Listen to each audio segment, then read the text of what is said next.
to him and his words. Agamas is the only thing we can actually offer to him. Hence, as per the instructions of Paramashiva, in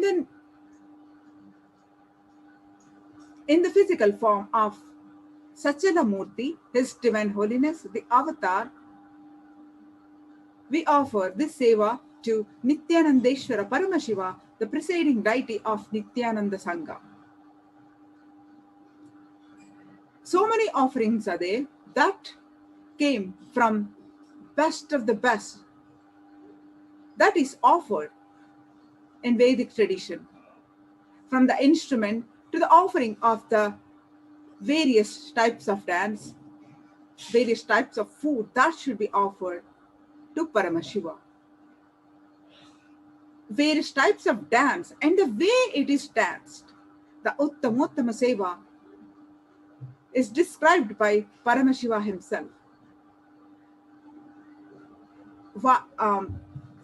We offer Abhishekam, Vastram, Gandham, Abharanam, Archanam, Dupam, Deepam, Naivedyam, Chaturvedam, Aratrikam, Deepopacharam, Pushpanjalim, Chaturvedam, Gruhya Suktam, Agamastotram, Dravida Vedam, Nityam, Sangeetam, Vadyam, and Swasti Vachanam.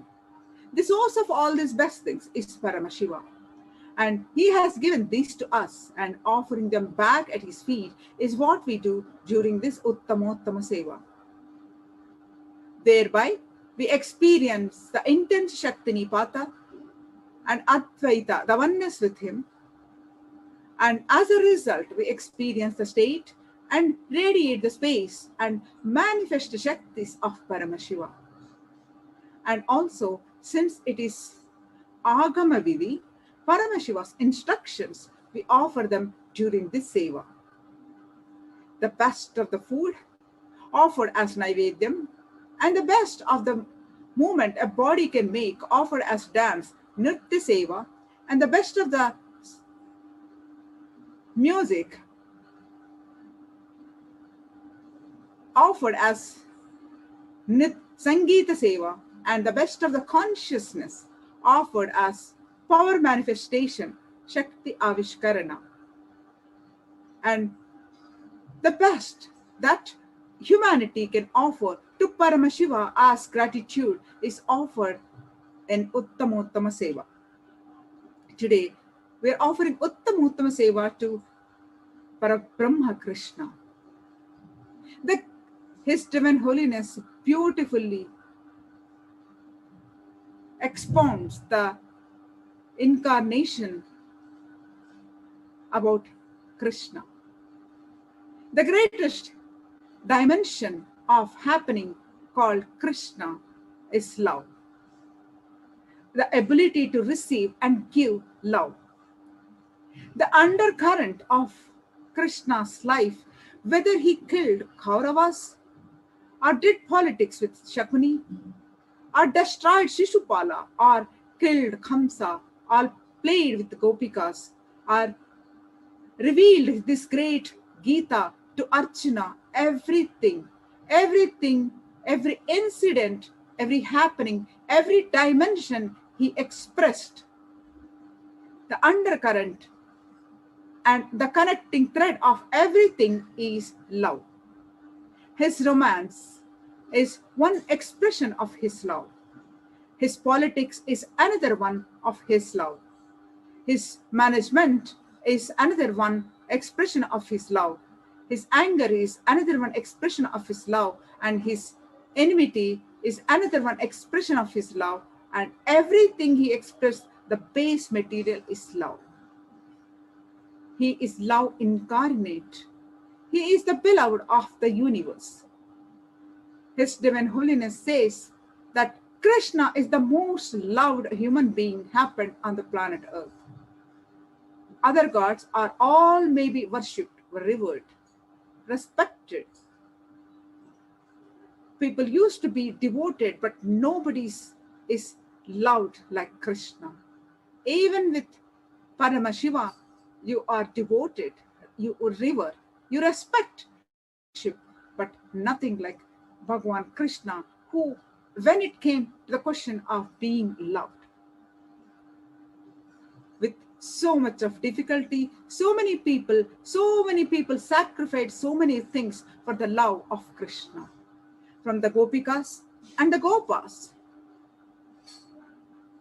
The amount of sacrifice people have done for his love.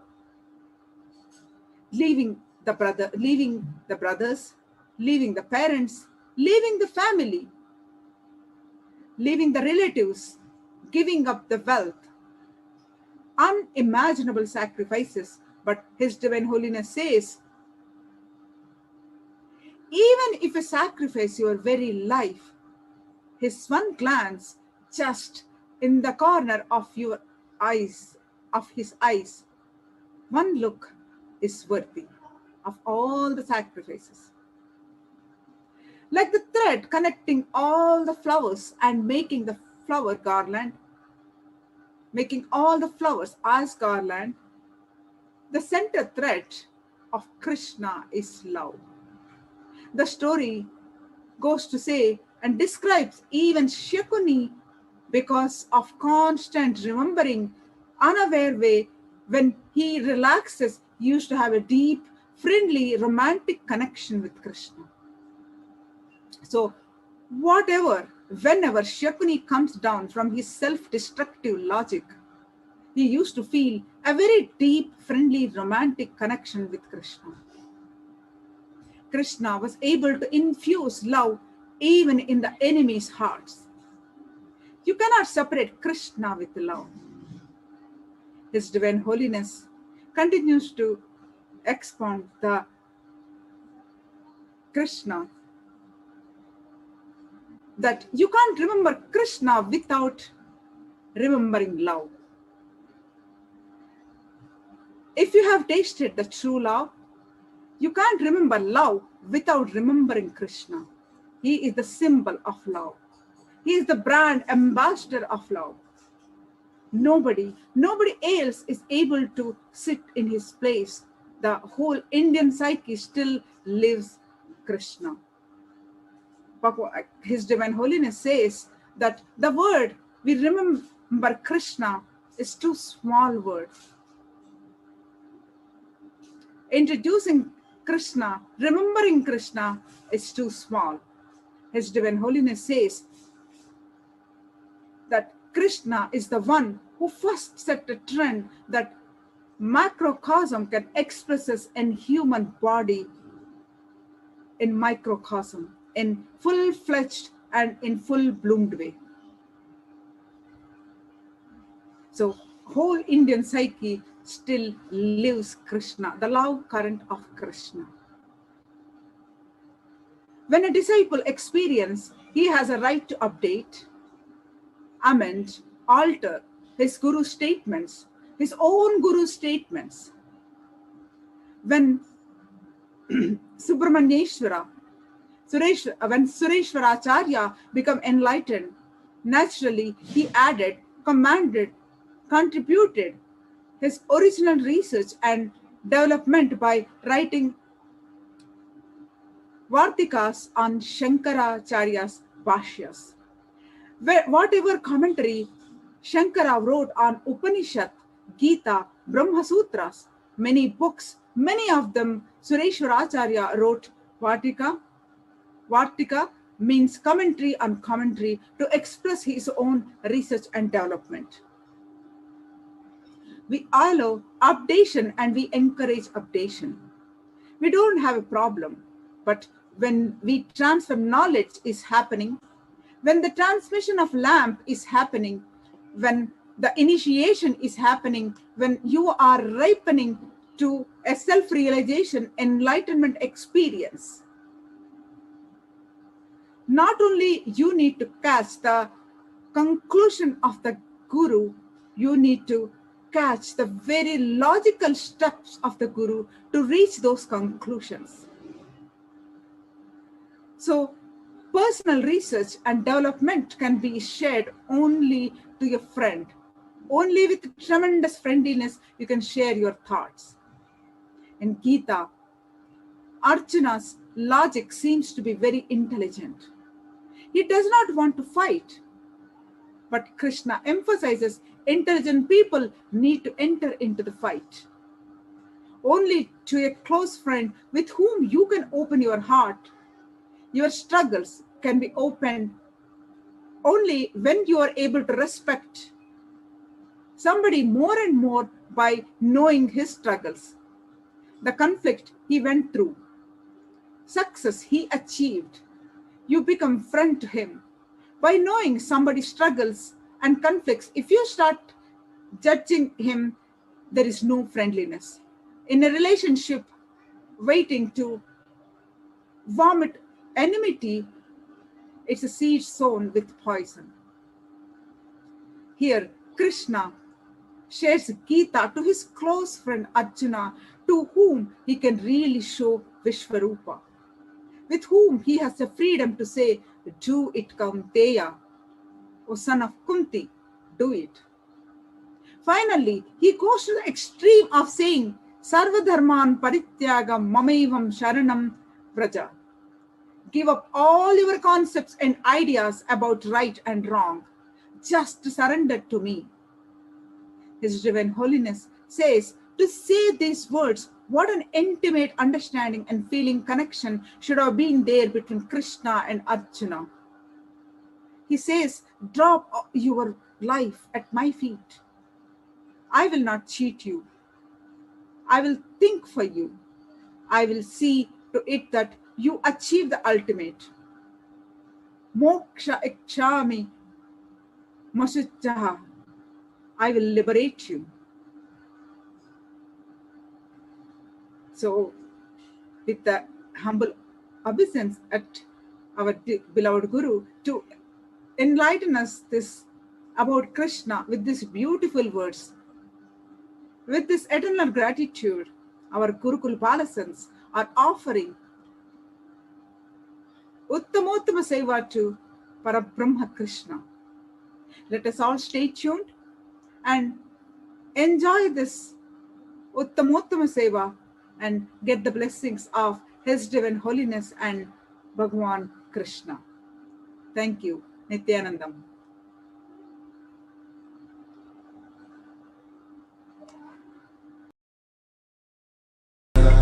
Paramashivoham. Om Nithyananda Paramashivoham. Om Nithyananda Paramashivoham. Om Nithyananda Paramashivoham.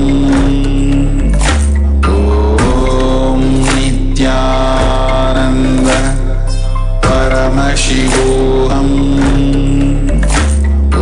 Om Nithyananda Paramashivoham. Om Nithyananda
The first offering at the feet of Devi Nithyanandeshwari Parashakti Sameta Sri Nithyanandeshwara Paramashiva is the offering of the Chaturveda.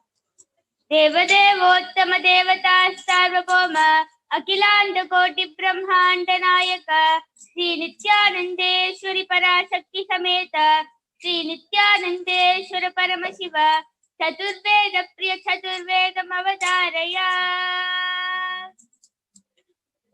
Hari Om Agnimile Purohitam Yajnasya Devam Hritsvijam Hota Aram Ratnadatamam. Hari Om Yajurveda. Hari Om Visheto Jetva Vayavasto Payapasta Devo Vastavita Praptayatu Steshtatamaya Karmane. Hari Om Samaveda. Hari Om Agna Ayahi Pitaye Grihano Havyadataye Nihota Sapsi Barhishi. Hari Om Om Nithyananda Paramashivoham. Om Nithyananda Paramashivoham. Om Nithyananda Paramashivoham.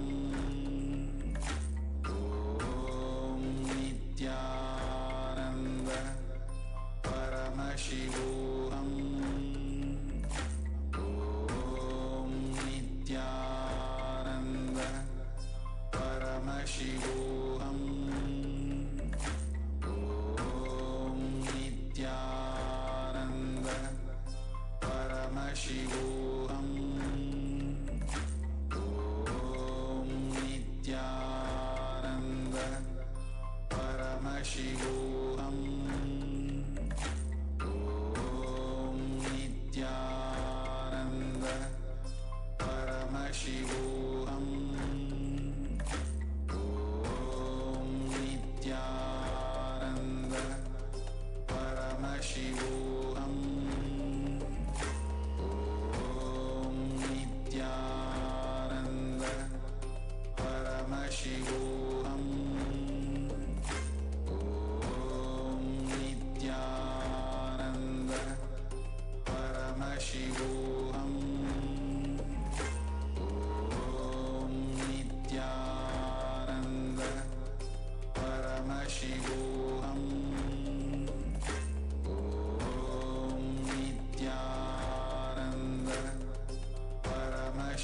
Paramashivoham. Om Nithyananda Paramashivoham. Om Nithyananda Paramashivoham. Om Nithyananda Paramashivoham. Om Nithyananda Paramashivoham. Om Nithyananda Paramashivoham. Om Nithyananda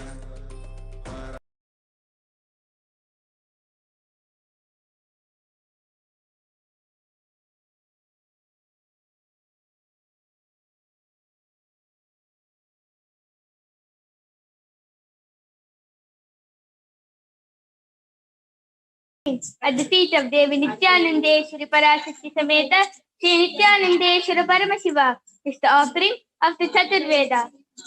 Devadevottama Devata Sarvabhauma Akilanda Koti Brahmanda Nayaka Sri Nithyanandeshwari Parashakti Sameta Sri Nithyanandeshwara Paramashiva Chaturveda Priya Chaturvedam Avataraya. Hari Om Agnimile Purohitam Yajnasya Devam Hritsvijam Hota Aram Ratnadatamam. Yajurveda. Hari Om. Isheto jetva vayavasto payapasta devo vastavita. Praptayatu shreshtatamaya karmane. Hari Om. Samaveda. Hari Om. Agna ayahi pitaye grihano havyadataye. Nihota sakti barhichi. Hari Om. Atharvaveda. Hari Om. Janno devi rabhishtaya apo pavantu pitaye Chayo rabhishtavantu naha. Hari Om. The next offering at the feet of Devi Nithyanandeshwari Parashakti Sameta Shri Nithyanandeshwara Paramashiva is the offering of the Agama Shloka. Devadevottama Devata Sarvabhauma Akhilanda Koti Brahmanda Nayaka Shri Nithyanandeshwari Parashakti Sameta Shri Nithyanandeshwara Paramashiva Agama Shloka Priya Agama Shlokam Avadaraya. Shri Bhagavan Vacha Ati Kautuhala Vishta Prityaste Tachunu Priye Yanme Netrantare Vasnir Yadvandritamannuttamam Tatsarvam Katayishami Yoga Yuktya Shunu Priye Yatsvarupam Nijam Shuddham Vyapakam Sarvadomukam Sarvabhutantarabhastam Sarvaprani Sujivanam Yogagam Durasadam Dushpapamakritatamabhihi Jnanadi Shadagunayete Tatrastaha Prabhavantihi Savai Mahakriya Rupa Samstitaika Kriyamata Animadi Guna Nastau Karoti Vikaroti Sha Evam Mamecha Jnanakyat Kriyakya Shakti Ruchyate. The next offering at the feet of Devi Nithyanandeshwari Parashakti Sameta Shri Nithyanandeshwara Paramashiva is the offering of the Dravida Vedam. Devadevottama Devata Sarvabhauma Akhilanda Koti Brahmanda Nayaka Shri Nithyanandeshwari Parashakti Sameta Shri Nithyanandeshwara Paramashiva Dravida Veda Priya Dravida Vedam Avadaraya.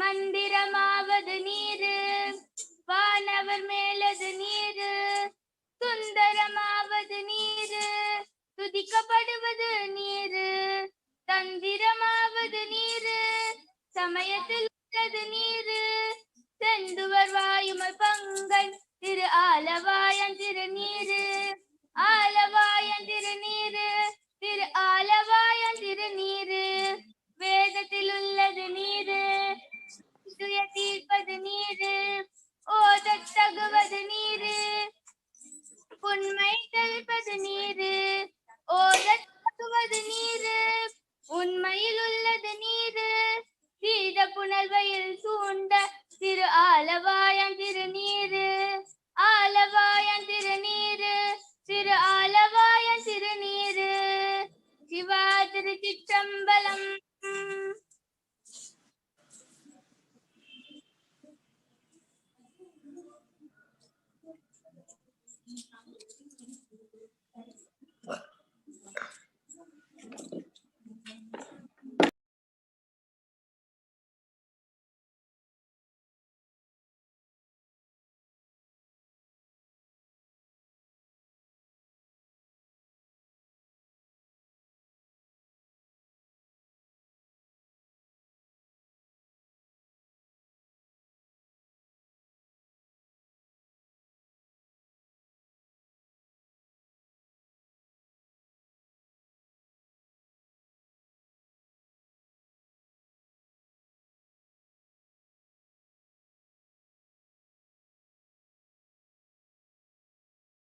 The next offering of the Uttama Seva at the feet of Devi Nithyanandeshwari Parashakti Sameta Shri Nithyanandeshwara Paramashiva is the offering of the Stotra Seva. Devadevottama Devata Sarvabhauma Akhilanda Koti Brahmanda Nayaka Shri नित्यानंदेश्वरी पराशक्ति समेत श्री नित्यानंदेश्वर परमशिव स्तोत्र प्रिय स्तोत्रमवधारय। वसुदेवसुतं देवं कंसचाणूरमर्दनं देवकी परमानन्दं कृष्णं वन्दे जगद्गुरुम्। अथ श्रीपुष्पसङ्काशं हारनूपुरशोभितं रत्नकङ्कणकेयूरं कृष्णं वन्दे जगद्गुरुं। कुटिलालकसंयुक्तं पूर्णचन्द्रनिभाननं विलसत्कुण्डलधरं कृष्णं वन्दे जगद्गुरुम्। मन्दारगन्धसंयुक्तं चारुहासं चतुर्भुजं बर्हिपिञ्चावचूडाङ्गं कृष्णं वन्दे जगद्गुरुम्। उत्पुल्लपद्मपत्राक्षं नीलजीमूतसन्निभं यादवानं शिरोरत्नं कृष्णं वन्दे जगद्गुरुम्।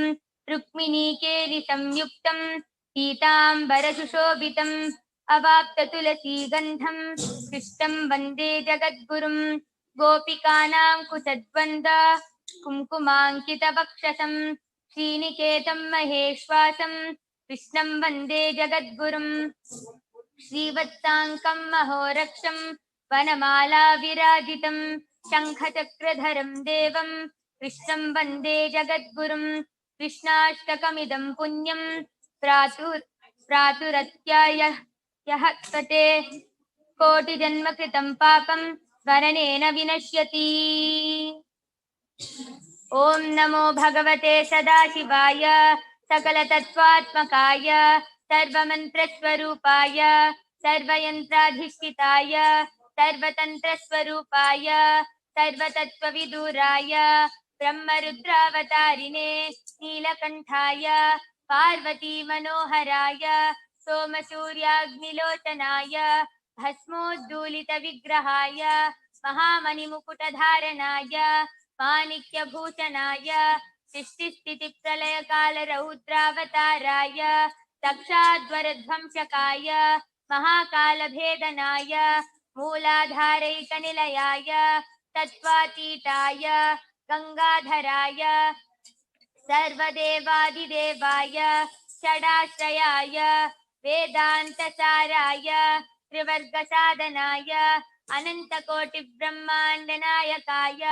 अनन्तवासुकितक्षककारकोटकशङ्खगुलिकपद्ममहापद्मेति अष्टमहानागकुलभूषणाय प्रणवस्वरूपाय चिदाकाशाय आकाशदिक्स्वरूपाय ग्रहनक्षत्रमालिने सकलाय अलङ्कारहिताय सकललोकैककर्त्रे सकललोकैकभर्त्रे सकललोकैकसंहर्त्रे सकललोकैकगुरवे सकललोकैकसाक्षिणे सकलनिगमगुह्याय सकलवेदान्तपारगाय सकललोकैकवरप्रदाय सकललोकैकशङ्कराय शशाङ्कशेखराय शाश्वतनिजावासाय निराभासाय निरामयाय निर्मलाय निर्मदाय निश्चिन्ताय निरहङ्काराय निरङ्कुशाय निष्कलङ्काय निर्गुणाय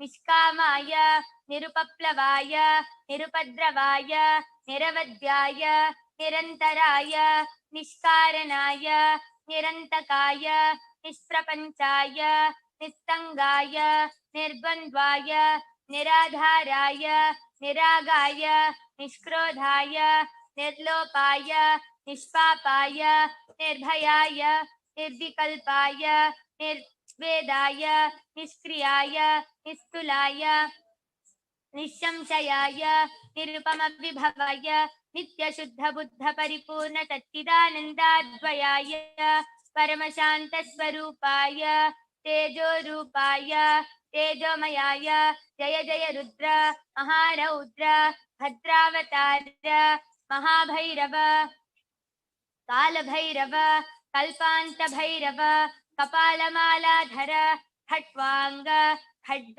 चर्म पाशांकुश डमरू शूल चाप बाण गदा शक्ति भिंडिपाल तोमर मुसल मुद्गर पाश परिघ भुसुंडी शतग्नि